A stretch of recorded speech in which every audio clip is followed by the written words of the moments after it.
Hello, and welcome to Menalac's brand new podcast, Member Musing, a platform that will bring audiences closer to insightful conversation of the state of the MENA leisure and entertainment industry, as well as innovative services, products, and achievement of Menalac members.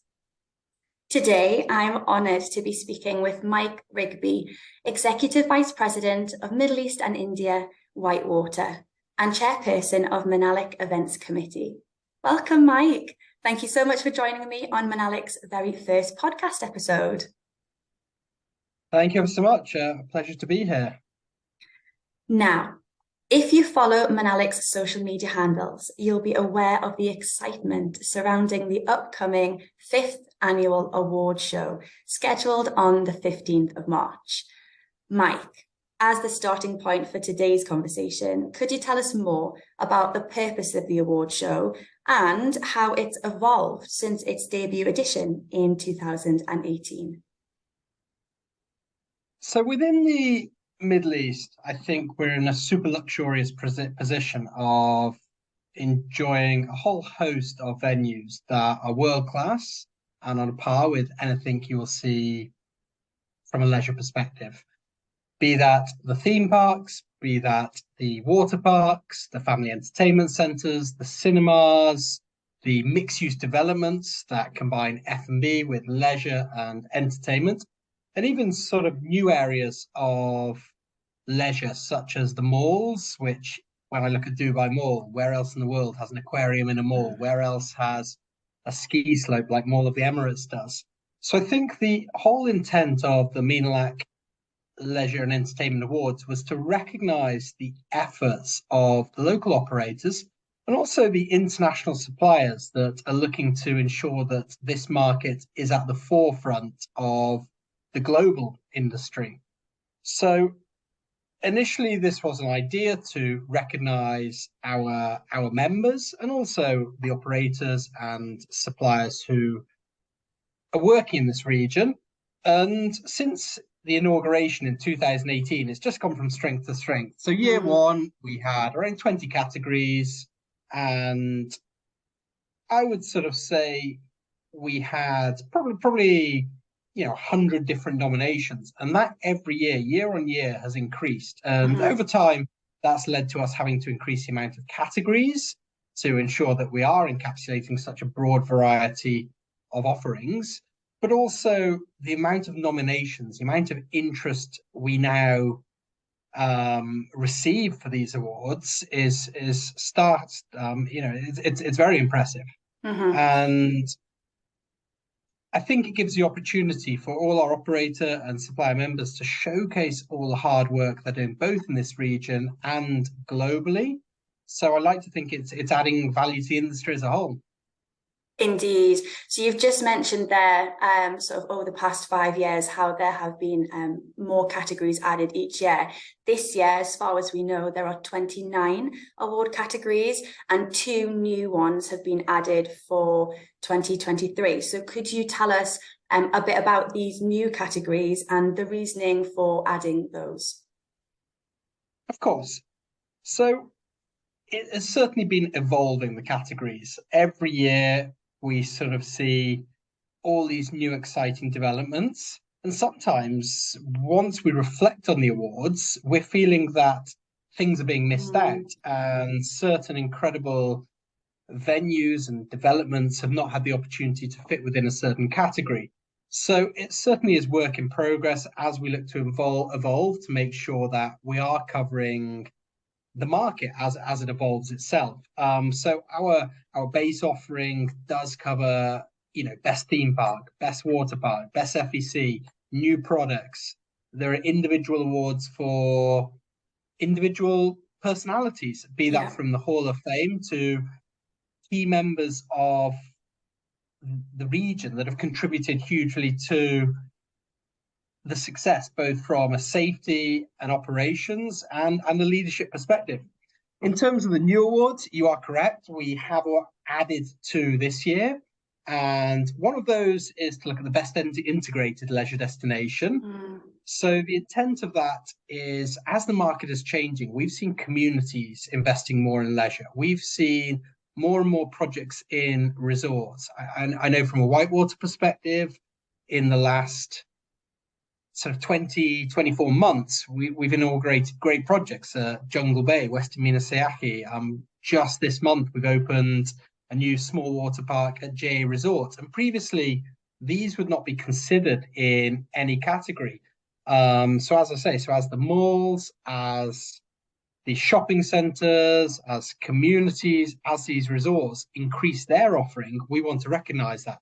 So that was the rationale behind the first award, especially when these concepts can be combined with leisure and entertainment. So Atlantis Wave House is another example of that, where it's a restaurant, but it also has this leisure component. Brass Monkeys on Blue Waters.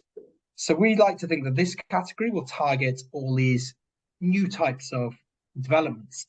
And then secondly, the second new award, it's a new award, but it's also sort of a rectification of past mistakes. We used to have best new product for family entertainment centres. However, I think we decided that was very broad because that covered such a vast array of options, from ticketing solutions, from redemption games to arcade to VR, to actually, as these family entertainment centres grow in size and strength, they're putting in big rides. You're seeing roller coasters inside these days, big drop towers.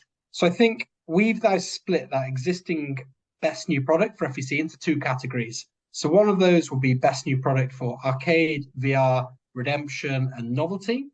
And the second award will be best new product, rides and attractions for FECs. So if someone's putting a roller coaster, a big mechanical hard ride into a family entertainment centre, they can be recognised. And we go back to the rationale for that. The FEC market is huge in the Middle East. The likes of Al Hokair, Al Otaim in Saudi Arabia, they've been leading the way for such a long time. Here in the UAE, you have Majid Al Futtaim with their Magic Planets, Landmark Leisure, EMA, who also have such a great offering. So with these split and these new two categories, we like to think that we can appeal to an even broader range of our members. Absolutely, and I think that's really important. As the world and the industry grows, so does the awards. You've actually, Mike, been Menalac's event committee chairperson since 2021. So you've seen the industry and Menalac go through a few roller coaster years, no pun intended. I'm sure there's a lot of work that goes into the 4 main events that Menalac hosts each year. Could you tell me about these 4 events? They're actually all around the same time in March, aren't they? That must be quite a challenge for you. I think the events is always a huge stress, should we say. Menalac, it still is a non-for-profit. All the board members are doing this on a volunteer basis. So we all have day jobs. Luckily, we do have support of the Menalac full-time staff who are there to coordinate and support us. But a lot does go into these events. Aside from the 4 that I'll get onto a minute, we are doing more and more. So last year, for example, we did a focus on Abu Dhabi, where we got 100+ members together with a mix of a conference and site tours across some of Abu Dhabi's most fantastic destinations. Now, moving on to the 4 events you were speaking of, you're right. Between the 12th and the 15th of March next year, there is going to be no rest. Though I'm actually being a little bit cheeky because I have to sneak off my brother's wedding that week, so I'm actually not going to be there myself. So someone else will have to take on a lot of the responsibility. But yeah, so this again, it's another example of how Menalac and what we're trying to offer to our members has evolved. So on Sunday, the 12th of March, we're going to have a water park conference. This was started last year. So in the past, a few members in the water park industry had been doing informal training, informal sessions. And Menalac sort of said, well, how can we work with these members to take this to the next level? So last year at Legoland, we did the first edition of this. This year, it will be repeated on Sunday, the 12th of March at Atlantis, where again, we'll look to bring around 100 of the leading experts in the water park industry together to combine a mix of topics from development, operations, human resources input, marketing, and how that part of the industry itself is growing. We are so fortunate in the Middle East that we have several of the world's leading water parks. There are some hugely exciting developments to come across the region. I think Qatar right now has Merial, which is a world breaks many world records. It's well publicized. Many of the projects in Saudi Arabia that are about to be kicked off. So this is the perfect opportunity. So that will be on Sunday, 12th of March at Atlantis, where there is a water park focused conference. Then moving on to Monday, the 13th of March, we will have our CEO conclave. So the intent of this is really to bring leaders from across the entire region together to share their experiences, to people hear different perspectives, to understand what is going on across the region. I think in the Middle East, we're so unique that every single country is different. So there's similarities, but they're never the same. So we want to bring together people from across the region to share their experiences, to give insights into the trends that they're seeing. And this is a high-level event that we hope to have many of the leading personalities from the leisure and entertainment industry both participating as speakers and as delegates. And it's always been super well received. And again, that will be at Atlantis, the Palm. Following this, one topic that cannot be underrated is safety. So on Tuesday the 14th, we will look to move towards a safety conference. Menalac has always had a very strong health and safety committee, so they will be leading this. And again, it's on education, learning, sharing experiences, and ensuring that every single facility and operation within this region is leading the way from a global safety perspective. Finally, we come into the big one, which we've already touched upon, which is the highlight of the year for many of our members, which is the Gala and Awards. So at Address Skyview Hotel, we will hopefully bring 350 to 400 of the leading individuals together for a night of celebration. This is when we all get to showcase our hard work. We all get to relax and let our feet relax a little bit and enjoy all the hard work from the previous year. So, as we touched upon earlier, that will be the revealing of the winners of our 29 award categories, but also it will be a gala dinner with celebration, with entertainment, and it really is. That's a celebration for the hard work over the previous year. Absolutely, and it sounds like there's a lot of fun going on, a lot of things to learn, a great place to network as well. But from your perspective, what's the best thing about organising and holding these events? And although you're not going to perhaps be there, what are you looking forward to about maybe the awards in particular? I'll definitely split this into two categories, Mike and Menalac. From Mike, the best thing about holding these events is when they're finished, is when you look back and go, nothing went too badly wrong. Everyone had a good time. Fingers crossed, the feedback is positive. And that's definitely the best bit, when the members come back saying, we think that worked well. We're really happy you do that. They feel that there was value. And those values definitely are shared across Menalac. So Menalac, after the fact, they definitely want that positive feedback. The entire reason we're organising the events, we're all putting so much work into this, is so that it's bringing value to our members. But then it's also a celebration. We work in the best industry there is. I genuinely think that. When I speak to my friends and I hear about their days, I hear what their routines entail, I don't think it compares to what we all do. And I think it's so nice that Menalac is able to bring so many people together that it is a very serious business, huge amounts, billions of dollars moved by this, but it's also fun. So to be able to recognize and even reflect on, yeah, we get stressed out, we take it seriously, but look what we've created. Look how many tens, hundreds of millions of people every year actually enjoy everything, all our hard work, the smiles on their faces. So I definitely think that's a huge success for Menalac, to be able to see our members reflect on their contribution to making people smile. And then what we're looking forward to in terms of this event, the offering in the Middle East year on year just continues to get better. The investment increases. On one hand, you can say the competition increases, but on the other hand, you can say all of these venues complement each other. So the pie as a whole now, it's incredible. I think when I started in the Middle East, there were fantastic individual destinations. Now there's such a vast array. Anything you can think of is here. And it continues to evolve. And I think that's such a nice part about the awards is, of course, you see some of the past winners re-entering awards, but every year there's new categories. There are new companies that are entering, and there's new offerings in the market.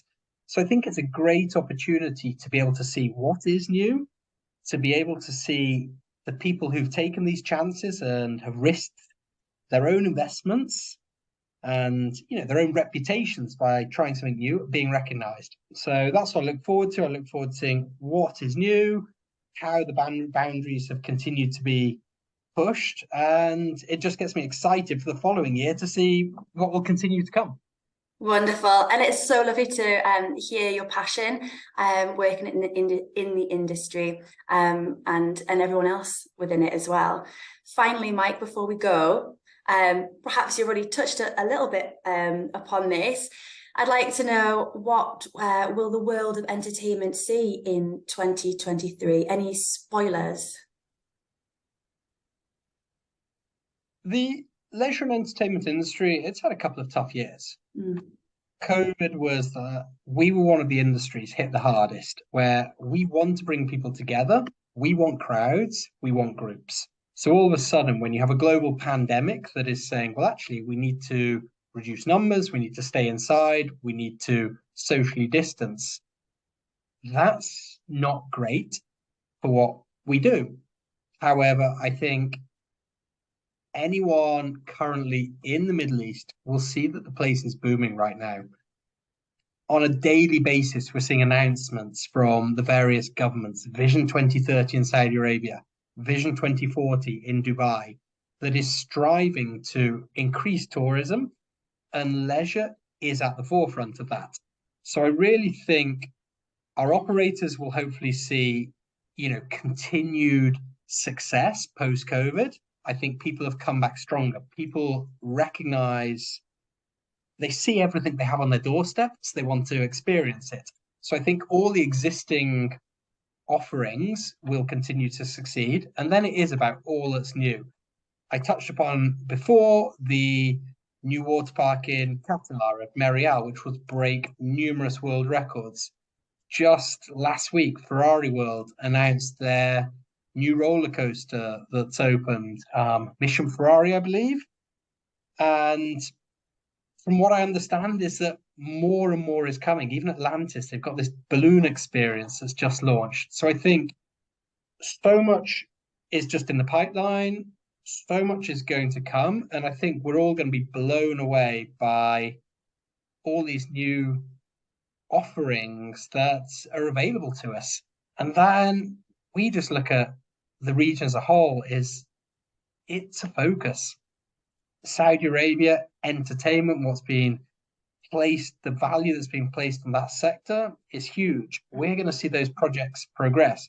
Hopefully, we're going to see some of those be announced. They might not be ready yet, but I think we'll start to learn more about them and we will be blown away. I think UAE will continue to keep up. I think Oman, Kuwait, Bahrain, they all have new projects. Egypt, North Africa, everywhere has got stuff going on. So I think that's what's going to surprise people is it's not just one particular country in the region, it's going to be across the region. We're going to see so much development, and I'm looking forward to it. Me too. That all sounds very exciting, and lots of fantastic surprises to get us all, out with our friends, with our family, and having fun.